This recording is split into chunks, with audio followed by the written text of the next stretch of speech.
guys, Bill the Kansas Flamingo Chef. Thanks for joining me at my bar. And today we're going to talk Bar 101. And by that, what's the difference in all this stuff? What makes tequila tequila? What makes bourbon bourbon? All of those things that go into everything.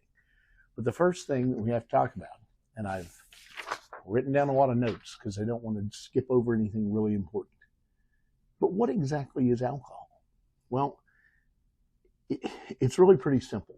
This is Chemistry 101 or Chemistry 1 in high school.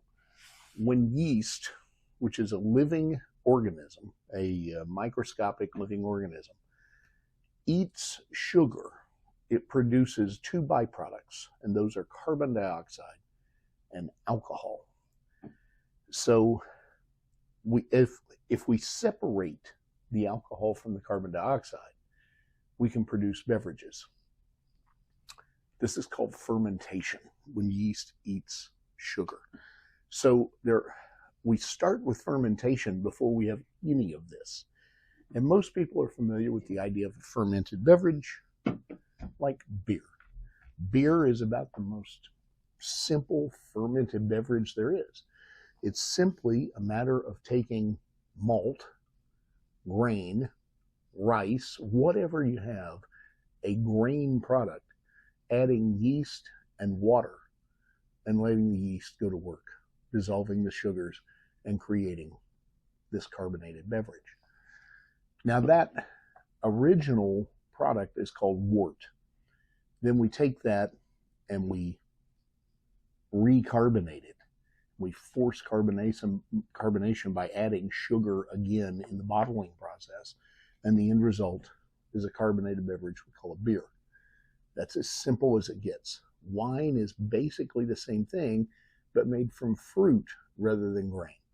So most commonly, wine is made of grapes, but you will see wine made of other things. Elderberry wine is something that's made just south of me in Ark City, Kansas, or Mulvane, actually, right by the casino. And you've probably heard of strawberry wine, peach wine. There's so many of them because any fruit can naturally ferment. In fact, there's even videos on YouTube showing you how to make wine from things like cranberry juice. Yeah, it can be done. Now, one thing that's important to understand with fermented beverages is that different species give you different results. Not only the species of grape or grain, but also the species of yeast. And then, of course, in beer, to even further change those flavors, we add hops, which there's another fermented beverage out there, actually a couple of them that are common. One is called sake. Sake is commonly known as rice wine in Japan. It's a fermented rice beverage. And then there's poke, which is agave wine. And no, it's not tequila. It actually is agave wine. It's just fermented agave rather than taking it to this stage. So how do we get to that? Because technically, poke could be tequila if you finished it. So the next step is called distillation. You probably heard of a copper still. Well, that's exactly what happens. You take the fermented beverage, you put that into a vat and bring it up in temperature just below the point of boiling water, because alcohol evaporates at a lower temperature.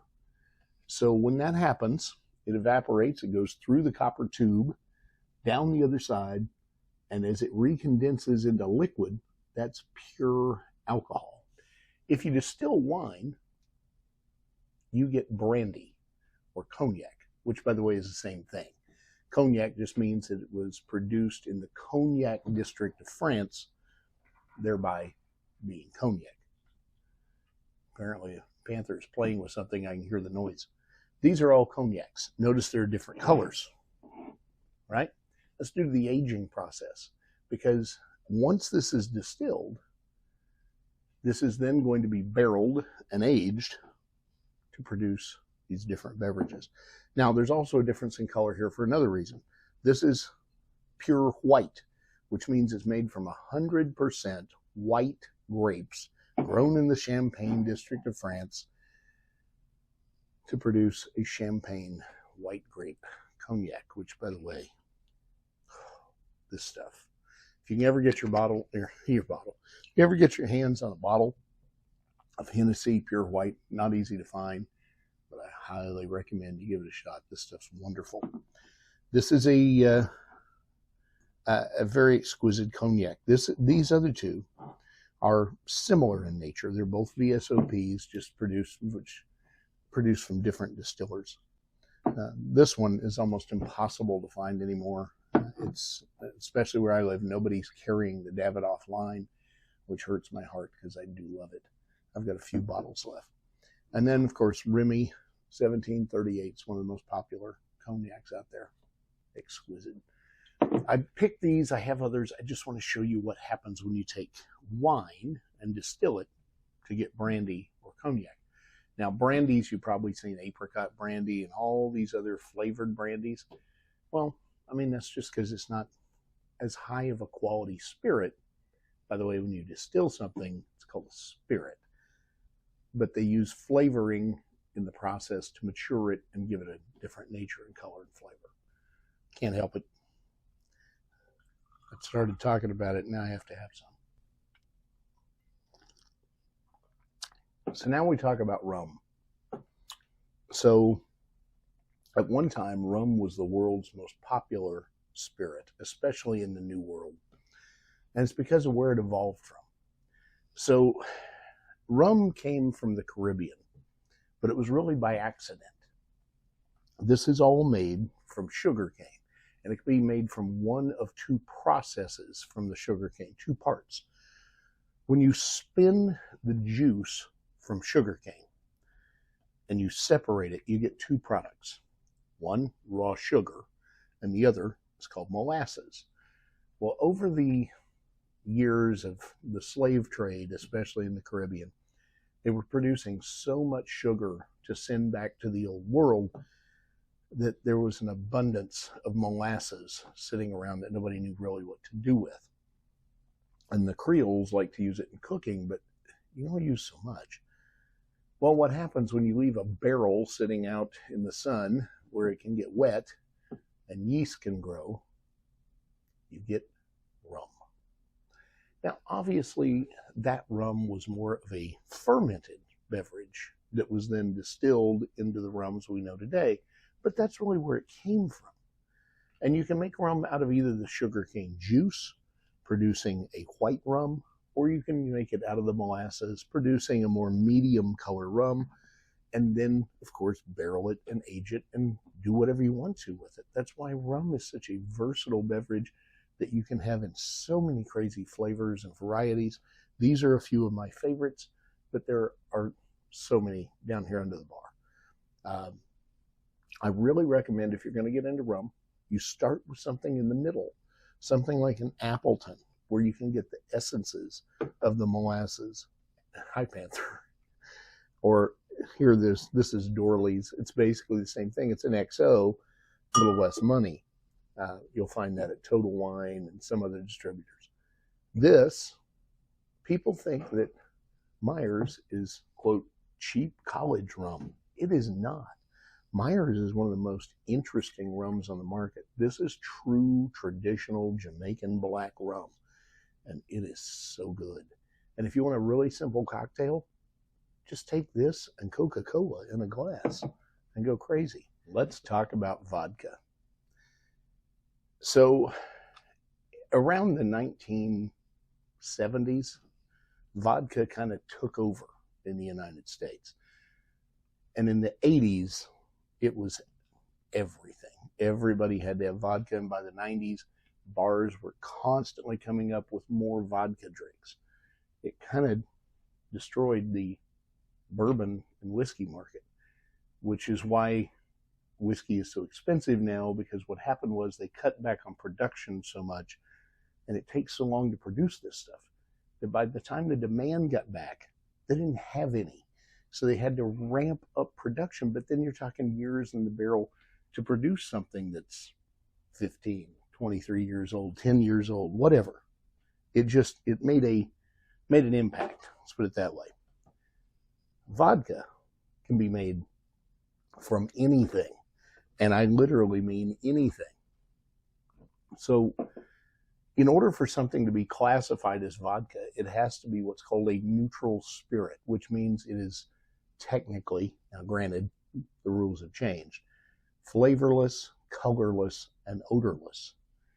You can distill just about anything to make vodka. You don't need that. So it's crazy that most people think that you only make vodka from potatoes or rice. So this is potato vodka. Chopin. If you've never had it and you want to try something different, this is amazing stuff. This is 100% potato vodka. It does have a slight flavor, but it doesn't taste like eating a baked potato. So don't fear that. It's one of the most cleaned vodkas in the world. Its sister, made by the same company, is Belvedere. Belvedere is partially potato, partially grain. These are both made in Poland. Great vodkas. And then, of course, another prominent in the line of vodkas is Kettle One. If you're going to make good cocktails, you need good spirits. Don't buy Smirnoff and sit there and try to drink it as a martini or on the rocks. It's just not a good idea. And if you see a bottle that says 27 times distilled, well, all that means is they kept sending it over and over and over through the distillation process to try to get more and more of the flavor and color out of it until they could get the cleanest product they could find. It's really not necessary with a good product. It doesn't have to be done that many times. So, and yes, I'm looking at my notes because I know there was something else I wanted to tell you. As I said, traditionally, you're talking potato or grain, but it can be made from anything as long as you can get it distilled so many times that you get it down to odorless, colorless, and flavorless. There's even a sugar cane vodka on the market. I haven't tried it. Sounds weird, but maybe it's okay. Let's talk about gin. So gin is technically a neutral spirit, but it also isn't. So the rules of gin are simple. In order to be classified as gin, the prominent flavor has to be juniper berries. Now the reason is gin started with a product called Genever, which was a Dutch spirit made from juniper berries and grain. Well, what happened was the English really liked Genever, but they wanted to put their own spin on it. The end result is what we call today London dry gin. You've probably heard of Beefeater, Bombay, Tanqueray. These are traditional London dry gins. Now, here's what separates gin. Again, the prominent flavor has to be juniper, but you can use other flavors as well as long as the prominent flavor is juniper. So Tanqueray, if you've never had it, tastes like you're drinking a Christmas tree, which I'm not complaining. I happen to really like it. But even Tanqueray figured out that not everybody likes a Christmas tree as something to drink. So they do their own take of adding flavors. Now this is Tanqueray Sevilla Orange. You see it's orange. It actually has the essence of Spanish oranges. It's amazing.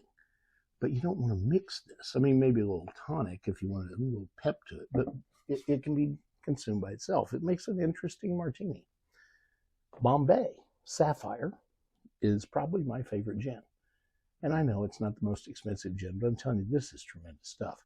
So here you have the juniper base. You have that traditional in London dry gin, but as it says, it's vapor infused. And what that means is they actually use a whole bunch of different botanicals to get a very balanced flavor that has a little sweetness, has a little tartness. It's really, really good. Gin is an acquired taste. Fully aware of that. But if you want it might be a little different for your palate, you might start here. Let's talk tequila and mezcal. Now, if you don't know the difference between tequila and mezcal, feel free to watch my video about that. But the short version, this has to be made from only pure blue Weber agave. At least that's the rule. Now, if you're drinking Jose Cuervo Gold, that's not following the rules. And it also is traditionally steam cooked with the agave plant before it's distilled. On the other hand, mezcal can use any kind of agave, and it's traditionally cooked underground in a pit like you'd smoke a hog in a luau. So let's just talk about tequila because the rules apply to both. So after you've made a mash from cooking the agave and allowing the yeast to eat the sugar, and it produces the alcohol, and then you distill it, you get tequila. Why does it come in so many varieties? Well, why does Pepsi make Pepsi Zero? People like different things. So you can go as simple. Keep in mind, I'm not going to push stuff that I wouldn't drink. This is my simple tequila. This is Cimarron. This comes by the liter for about $25 to $28. This is really good tequila. You can drink it straight if you want to. They have a reposado. It's pretty good too. But this is my favorite tequila to use to mix drinks, margaritas, palomas, etc. Because I'm not pouring my expensive stock into a glass, and I still want to enjoy the drink, so I don't want to use the cheap junk either, right? Now, there's a product in the market you may have seen called Humidor. Now, if you don't know what a Humidor is actually the word, and the picture on the bottle is a Humidor. It's the guy who's cutting the agave plant. He's called a Humidor. It's kind of a neat picture. Here's the thing. If you're making a bunch of margaritas for your friends, it works. I wouldn't pour it on the rocks and drink it, but if it's a mixed drink, it's okay. Just not it's not going to make a great margarita, but it's a good one. So let's talk about tequila. Now, obviously, you have Blanco, clear tequila, right? Blanco is simply tequila that has not been aged. It's not put in oak. It's not allowed to mature and draw in flavors. Traditionally, it can go straight to the bottle, but most good Blancos today are aged, quote unquote, for, a couple of weeks in steel, the steel barrels. These are three of my absolute favorite Blanco tequilas, and we can't forget this guy. So, Lalo, amazing. Fortaleza, probably the best tequila in the world right now. Very difficult to get your hands on. I know, it says G4, right? It's pronounced He Cuatro. So when you go into a tequila bar and you ask for G4 and they look at you like you did something wrong, it's He Cuatro. And then one you probably won't find, but if you do, you should definitely pick a bottle up, is Ambar, the Dragonfly tequila. These are all totally different. These three have a lot of earthy tones in common. This one, totally different, but all amazing tequila. So then you go up from there, and the next level is reposado, which literally means rested. So reposado means that it's been at least 6 months in oak. 6 weeks in oak, but not more than 12 months. They're usually 3 to 6 months in age. Then the next step would be añejo. And an añejo is rested at least a year. And then there's even double añejo, which means it's rested over 3 years. And of course, the new thing that I'm not a fan of, Cristalino. So Cristalino, if you're going to drink that, just drink vodka. I mean, that's pretty much what they've done. They've taken tequila and spun it in a centrifuge to get all the flavor out of it. Just drink vodka. It's cheaper. So we've saved the best for last. Now, I'm not going to get into liqueurs. I mean, if you want to get into liqueurs, that's fine. Liqueurs are just distilled spirits they've added a bunch of flavors to. And it can be made of just about anything.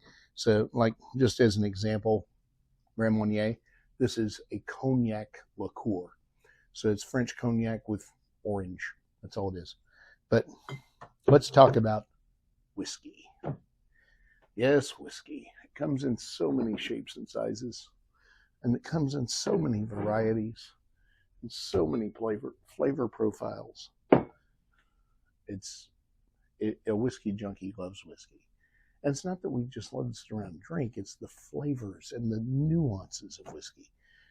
So this is basically distilled beer. It's really what it comes down to. This is pretty much distilled beer. It's grain and malt, fermented, and then distilled. It's just the way that you do it and what the product is. So American whiskey comes in 3 basic profiles: rye, whiskey, and bourbon. Scotch is whiskey from Scotland. Canadian is whiskey from Canada. Japanese whiskey, you're getting the idea, right?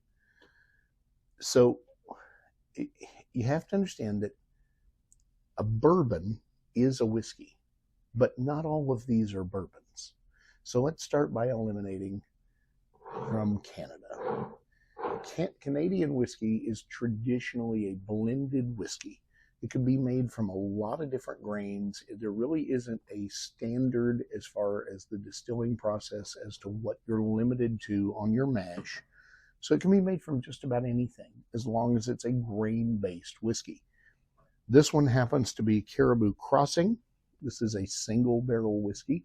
I've seen this for as little as $50 and for more than $100. Why? I have no idea. This is made by the Sazerac Company, who also makes Eagle Rare, Buffalo Trace, and Blanton's, and Weller, and so many others out there. They own a lot of distilleries. So if this has a familiar look to it, I wonder why. So let's take Canadian out for a moment. Let's talk next about Scotch. So I've got 3 Scotches here. I've got the Balvenie, the 12 Double Wood, one of my absolute favorites. Amazing product. Now, what makes Scotch Scotch? 1, comes from Scotland.